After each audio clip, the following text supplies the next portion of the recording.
வணக்கம். ஹாய், எல்லோரும் எப்படி இருக்கீங்க? வாங்க பேசலாம். யூடியூப் சேனல் மாலா செந்தில்குமார் பேசுகிறேங்க. நம்ம உடம்புல ஆறான ஒரு சக்தி இருக்குது. நம்ம உடம்பை சுற்றி இந்த சினிமாவெல்லாம் காட்டுவாங்க இல்லைங்களா? கடவுள் தலையை சுற்றி ஒரு எல்லோ மலை ஒரு ஒளிவட்டம் தெரியுது அப்படின்னு சொல்லுவாங்க பார்த்தீங்களா? அந்த மாதிரி நம்ம உடம்பை சுற்றி ஒரு ஆறா அப்படின்னு ஒரு சக்தி இருக்குது. அந்த சக்தி எவ்வளோ தூரம் வரைக்கும் இருக்கும், அந்த அளவுக்கு நம்மளுடைய ஆத்மாவுக்கு பவர் இருக்குது அப்படின்னு அர்த்தம். இந்த ஆறா சக்தி நமக்கு வந்து குறைய குறைய நமக்கு பல பிரச்சனைகள் உடம்புலையும் வரும்.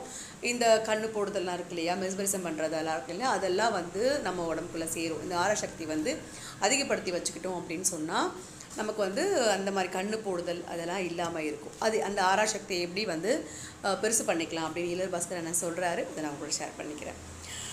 தினமும் குளிக்கணுங்களாங்க. குளிக்கிறதுனால நமக்கு ஒரு ஃப்ரெஷ்னஸ் வந்து இந்த உடம்புக்கும் கிடைக்கும், ஆறா சக்திக்கும் அது முக்கியம் அப்படிங்கிறாரு. குளிக்கும் போது தண்ணியில் ஒரு கைப்பிடி கல்லுப்பு போட்டு குளிக்கணும். மயில் இறகு இல்லைன்னா வேப்பையில். அந்த காலத்துலலாம் மயில் இறகை வச்சு நம்மளுக்கு வந்து மந்திரிச்சு விடுவாங்க, பாய்மார்கள்லாம் மந்திரிச்சு விடுவாங்க. அப்புறமா வந்து மந்திரிக்கிறவங்களே இருப்பாங்க, வேப்பையில் வச்சு மந்திரிச்சு விடுவாங்க. இது வந்து நம்ம வெளியில் இப்போ யாரையும் போய் பார்க்க முடியல. நீங்களே மயில் இறகு கிடச்சா வாங்கி வச்சுக்கோங்க, இல்லைன்னா வேப்ப இலையை வாங்கி வச்சுட்டு நம்ம தலையிலேருந்து கால் வரைக்கும் மந்திரிச்சிட்டு அந்த அதை வந்து பண்ணிவிட்டு தடவிட்டு கீழே வந்து உதறி விடணும். திருப்பி தலையிலேருந்து உதறி விடணும். இது நம்மளே கூட நமக்கு செஞ்சுக்கலாம், நம்ம வீட்டில் இருக்கிறவங்களுக்கும் நம்ம செய்யலாம். கடலில் குளிக்கிறதுனால நம்ம ஆறா சக்தி அதிகமாகும். சரிங்களா? நாக்கை மடித்து மேலே வைக்கிறதுனால நம்ம பிராண சக்தி அதிகமாகும்.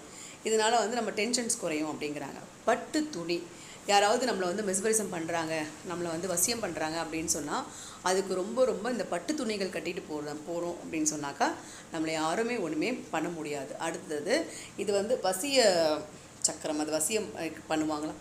நம்மளை வந்து மெஸ்பரிசம் பண்ணுறவங்க இந்த இடத்துல வந்து நமக்கு எதுவும் இல்லாமல் பொட்டு இல்லாமல் இருந்தாக்கா மெஸ்பரிசம் பண்ணிவிடுவாங்கன்னு சொல்லுவாங்க.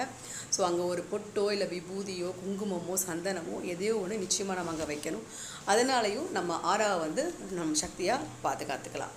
ஓகேங்களா? இது வந்து அண்ணன் சொன்னார், எனக்கு இது பிடிச்சிருந்துச்சு, இதை நான் நம்புகிறேன், அதனால் உங்களோட ஷேர் பண்ணிக்கிட்டேன்.